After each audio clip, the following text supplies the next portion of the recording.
आज कैबिनेट मंत्रियों के साथ हमें यहाँ पर एक साथ फिजिकली बैठने का अवसर प्राप्त हुआ है।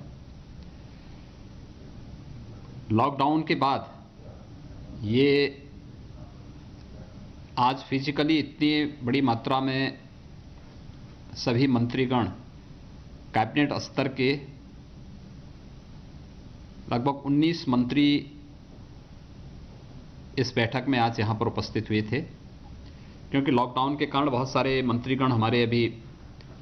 अपने अपने क्षेत्रों में, अपने अपने गृह जनपद में हैं, लेकिन जो मौजूद थे ऐसे 19 मंत्रियों के साथ आज हमने चर्चा की है कि लॉकडाउन के दौरान और लॉकडाउन के बाद की स्थिति क्या होगी। इन सब पर व्यापक चर्चा हुई है। सबने इस बात को महसूस किया है कि भारत जैसे 130 करोड़ की विशाल आबादी के देश को प्रधानमंत्री मोदी जी के द्वारा समयबद्ध ढंग से लिए गए निर्णयों के कारण वैश्विक महामारी कोरोना से बचाने में बहुत बड़ी मदद मिली है। और आगे भी हमें प्रधानमंत्री मोदी जी के गाइडेंस पर भारत सरकार के द्वारा जो भी गाइडलाइन लॉकडाउन के संबंध में बनती है, इसका अनुपालन करना चाहिए। इसी में प्रदेश के 23 करोड़ लोगों के उत्तम स्वास्थ्य के लिए और उनके सुरक्षित भविष्य के लिए यही सबसे उपयुक्त मार्ग है। और इस पर सभी ने इस बात को भी चर्चा की कि लॉकडाउन के बाद प्रधानमंत्री मोदी जी ने जिस तरीके से देश के अंदर प्रधानमंत्री गरीब कल्याण पैकेज की घोषणा की, उत्तर प्रदेश में 2 करोड़ 34 लाख किसान इससे सीधे सीधे लाभान्वित हुए हैं। 3 करोड़ 46 लाख से अधिक जनधन जो खातेदार थे, ऐसी महिला लाभार्थी इससे लाभान्वित हुई हैं, जिन्हें 500 रुपये उनके बैंक अकाउंट में उपलब्ध हुए हैं। और किसानों को 2 करोड़ 34 लाख किसानों को 2000 रुपये उनके बैंक अकाउंट में देने की सीधे व्यवस्था हुई है, ये मिला है। इसके साथ ही कोरोना के उपचार के लिए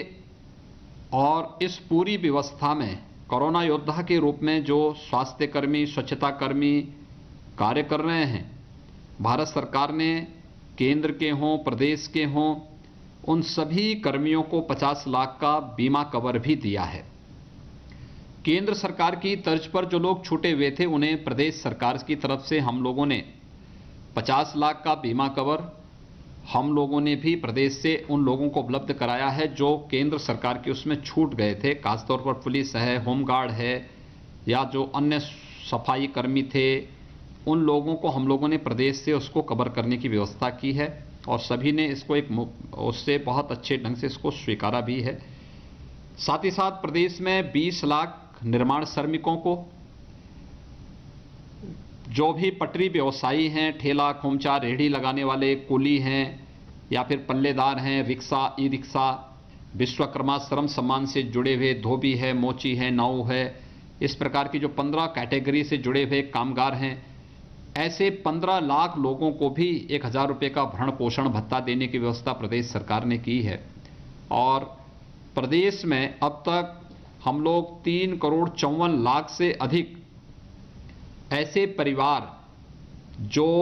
प्रदेश के अंदर रहते हैं, उन परिवारों में हम लोगों ने निःशुल्क खाद्यान्न उपलब्ध करवाने की व्यवस्था पहले चरण की संपन्न कर दी है। और 15 से फिर से हम इस कार्य को आगे बढ़ाने जा रहे हैं। प्रदेश सरकार के द्वारा समयबद्ध ढंग से भारत सरकार के मार्गदर्शन में कदम उठाए गए कदमों को सभी लोगों ने एक स्वर से स्वीकार किया है, लेकिन आगे के लिए भी इसी सतर्कता के साथ कार्य करने की पूरी प्रतिबद्धता व्यक्त की है। और इस दृष्टि से आदरणीय प्रधानमंत्री जी ने कल मुख्यमंत्रियों के साथ वीडियो कॉन्फ्रेंसिंग में कुछ चीज़ों पर चर्चा की थी।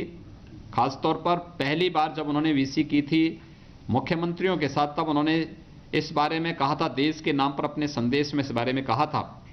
कि हमें जनता कर्फ्यू क्यों लगाना पड़ रहा है, क्योंकि जान है तो जहान है।